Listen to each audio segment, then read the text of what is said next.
And what I'm going to be challenging you to do today is to raise your expectations that God has much more for you than even you know. But first I want to tell a little story about a man by the name of Matt Emmons. Matt Emmons has been considered probably one of the greatest marksmen in all of history.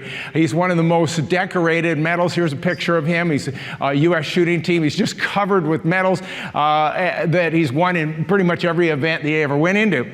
But he's also known as history's most unlucky Olympian. And let me tell you the story. It was the 2004 Athens Olympics, and he had already won the 50-meter prone. 50-meter prone, here's a picture of it. As you could probably guess, you do it lying down. And he had won that. He won the gold medal. He was just so much better than everybody else. It was, not even funny. And then he went into the next event, which is called the three position. Now, the three position, you do it standing up, kneeling down, and lying down. And he was so far ahead of everybody, all he had to do was hit the target anywhere on the target. It was a no-brainer, and he won the gold medal in the three-position shoot. And anyway, he got a bullseye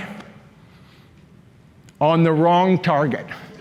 He shot at the target next to him in the next lane. You saw them, they're all lying down together. He shot in the next target, got a bullseye. Here's a picture of him.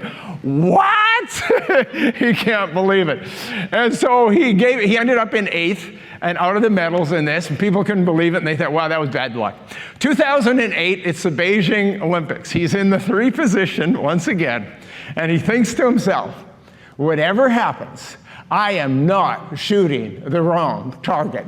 And so he's obviously a little bit apprehensive, and he carefully checked, I'm aiming at the right aim, in the right lane. He brought his gun up and he pulled his trigger prematurely and shot it into the ground. And once again, finished outside of the medals.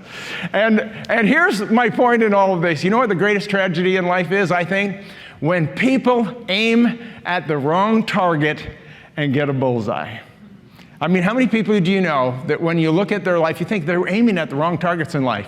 I mean, what does it really accomplish if you're aiming at these things that are pointless and meaningless and not of value? What did Jesus say? We all remember what he said. He said, what does it profit a man if he gains the whole world and loses his soul? And what we see around us, so many people, is aiming at targets and hitting those targets, and they're the wrong targets.